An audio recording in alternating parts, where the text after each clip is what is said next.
व्यक्ति कुछ दिनों में गुरुदेव के चरण प्रक्षालन करने के लिए स्वयं आने लगा। लोग इस दुनिया में बहुत हैं, 10 करोड़ की आबादी में मात्र 1500 पिछीधारी, और जिसमें दिगंबर मुनि अगर हम देखें तो 550 या 600 मुश्किल से। क्यों इतने कम दिगंबर संत हैं? ऐसा किसी ने कहा कि जब जैन धर्म सबसे प्राचीन है तो धर्म छोटा क्यों रह गया? धर्म सबसे प्राचीन है तो आपके गुरु इतने कम क्यों हैं? जब ये बात किसी ने कही तो मन में एक चिंतन आया, मन में एक भाव आया कि हमारे गुरुदेव इतने कम क्यों हैं? जंगल में शेर तो एक ही रहता है, बहुत शेर नहीं होते हैं, राजा एक ही होता है। तो कहा कि जब 10 लोग जन्म लेते हैं तब किसी परिवार का प्रिय एक व्यक्ति जन्म लेता है, जब 100 लोग जन्म लेते हैं तो किसी मोहल्ले या गांव का प्रिय व्यक्ति जन्म लेता है, जब 1000 लोग जन्म लेते हैं तो एक नगर का प्रिय व्यक्ति जन्म लेता है, और जब 1,00,000 लोग जन्म लेते हैं तो कोई नेता या अभिनेता जन्म लेता है, लेकिन जब 1 करोड़ लोग जन्म लेते हैं तब एक दिगंबर संत जन्म लेता है। 4 पंक्तियां गुरुदेव के चरणों में समर्पित करते हुए, अंबर हो नहीं सकता, कितनी भी ऊंचाई प्राप्त कर ले लेकिन आकाश जैसे ऊंचे नहीं उठ सकते हो। उठे ऊंचा कोई कितना भी अंबर हो नहीं सकता, बड़े आकार पर कतरा, कतरा बोलते हैं पानी की बूंद को, पानी की बूंद कितनी भी फैल जाए, बड़े आकार पर कतरा समंदर हो नहीं सकता।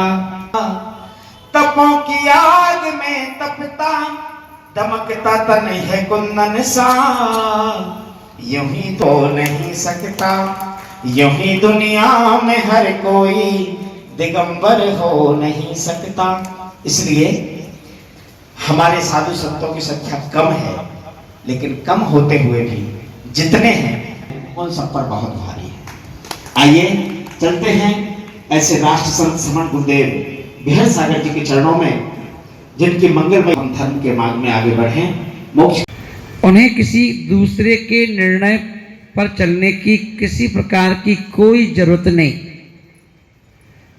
उनका अपना खुद का डिसीजन ही उनकी अपनी ताकत होती है, और इसीलिए उनका ना कोई गुरु होता है, ना ही उनका कोई प्रभु होता है। इसलिए वह जन्म से ही क्या होते हैं, एक ऐसी प्रतिभा उनके अंदर होती है कि वो कोई भी काम करते हैं वो बड़ा विशेष होता है, शेष में नहीं विशेष में होता है। क्या हम देखिए ना कि एक व्यक्ति भगवान के सामने कह रहा, भगवान हे भगवान जो भी हमें मिला है बड़ा बकवास है, जो भी मिला है सब बकवास है।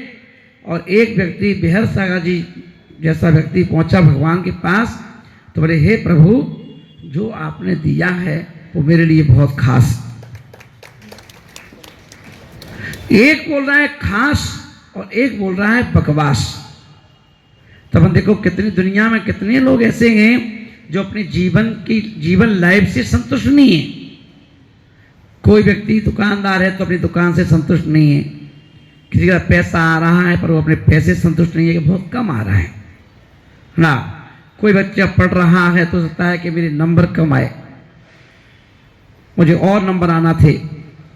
कोई नौकरी कर रहा है तो वो बड़ा टेंशन में है, तो टेंशन में क्यों हो, जो है वो बकवास है ना। मैं चाहता हूँ और अच्छी नौकरी मिले, तो क्या करता है वो एक रिजाइन देना चाहता है और दूसरी प्राप्त करना चाहता है।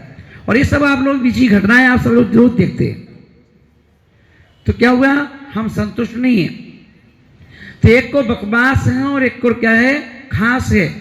जिसको जिंदगी खास है वो बकवास को भी खास बना लेता है, बकवास को भी क्या करता है, खास बना लेता है। क्योंकि यहां पर कहा गया कि जिंदगी क्या करती है, मौके कम देती है, धोखे ज्यादा देती है। हर व्यक्ति को मौका मिलता है पर उस मौके का कौन फायदा उठा रहा है, कौन ना, क्योंकि नहीं तो धोखा तो नहीं मिल रहा है। तो उस मौके को क्या करो, लपक लो। वो मौका मिला है तो लपक लो, क्योंकि कहा जाता है कि हर चीज क्या होता है, कुछ सेकंड के लिए आती है। बैराग कैसे आता है? कहा जाता है कि किसी को भी दुनिया में बैराग 2-5 साल का नहीं आता, बैराग तो क्षणिक आता है, क्षणिक। पर कहा जाता है कि जब लोहा गर्म हो और उसी गर्म लोहे पर चोट मार दी जाए तो बैराग पक्का हो गया। तीर्थंकरों को रोज बाल दिखाई नहीं देता था कि हमारा बाल सफेद हो गया, और जिनको कभी कभी एक बाल दिख गया तो वो क्या करते थे, एक बाल ही उनकी बैराग का कारण बन गया। मौका मिला, चौका मारा ना।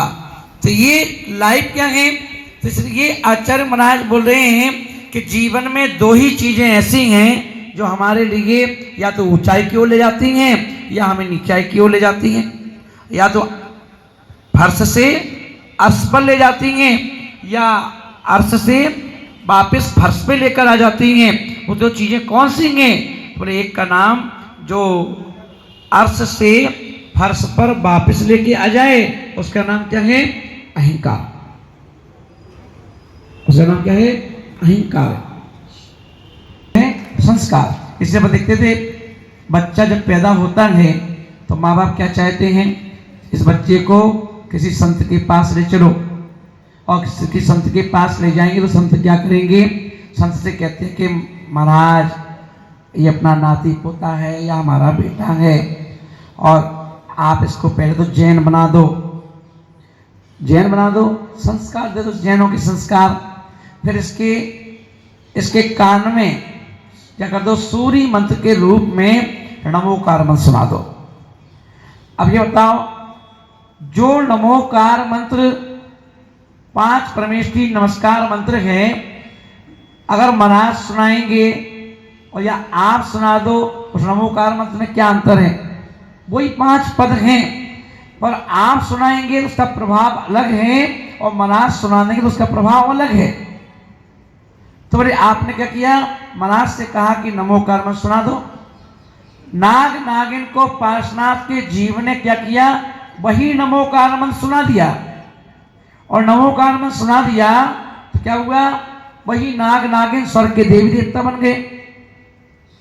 और यदि हो सकता है नमोकार मंत्र ना सुनाते तो हो सकता है भाई नाग नागिन जो किस एक कौन सी योनि में, त्रियंश योनि में थे, हो सकता है कि वो और नहीं चले जाते। तो लेकिन एक महापुरुष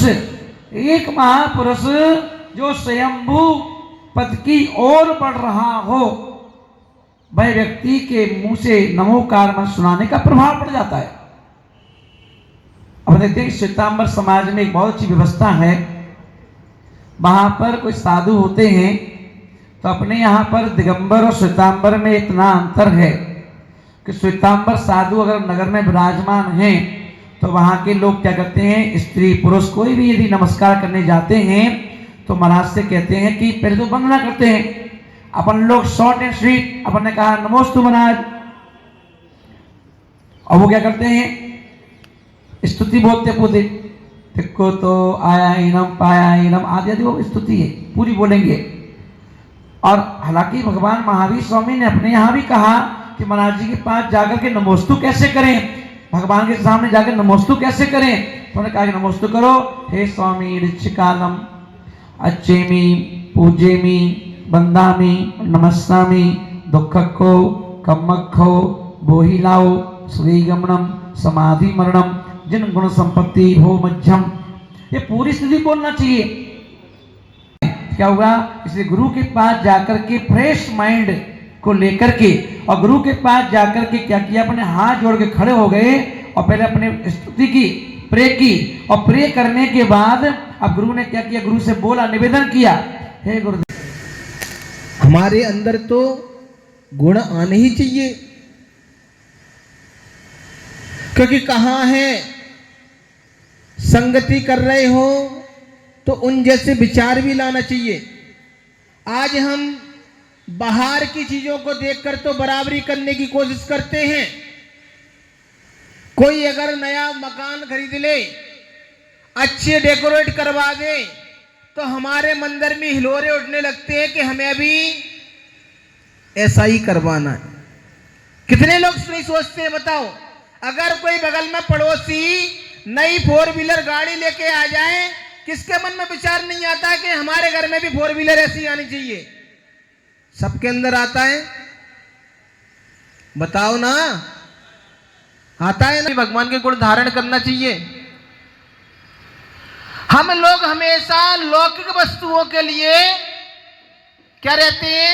इच्छुक रहते हैं कि हमारे घर में दौलत आ जाए। अभी महाराज जी ने बताया बहुत से लोग क्या करते हैं, दीपावली के समय पर घर के सारे रुपये जेवरात सब रख देते हैं। कहां पर? लक्ष्मी पूजा में। क्या करते हैं? हम उसकी पूजा करना चालू कर देते हैं और लोग आते हैं सारा माल उठा के ले जाते हैं।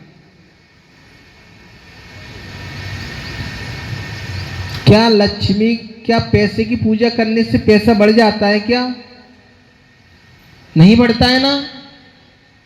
हम लोगों ने जो अदेव हैं, देव नहीं है, देव तो 4 प्रकार के होते हैं, सभी को पता है, भवनवासी, व्यंतर, ज्योतिष और वैमानिक। कुछ ना कुछ नई चीज आपके सामने प्रकट कर दी जाती है और हम उसकी आदत में आ जाते हैं और आदत में आकर उस चीज को छोड़ नहीं पाते हैं। पर महाराज जी कहते हैं कि आदत बहुत बुरी चीज होती है, चाहे किसी भी चीज की हो। कहते हैं महाराज जी, नई खूबी, नई रंगत, नए अरमान पैदा कर। प्रत्येक दिन ऐसा होना चाहिए कि हमारे जीवन में कुछ नया होना चाहिए। पुराना देख देख के बोर नहीं होते हो? रोज वही घर वालों को देखना, सुबह सोकर उठे वही क्रियाएं करना। कभी इन जैसे बन के तो देखो, कह दो कि विचार करना, रोज नए नए कपड़े, वही कपड़े पहनते हो सुबह उठकर। कभी दिगंबर वेश धारण करके देखो, कितना आनंद आता है। तो कहां है नई खूबी, नई रंगत, नए अरमान पैदा कर और इस खाक के पुतले में भगवान पैदा कर। जो व्यक्ति ऐसा विचार कर लेते हैं, नियम से एक दिन भगवान बन जाते हैं। बोली भगवान महावीर स्वामी की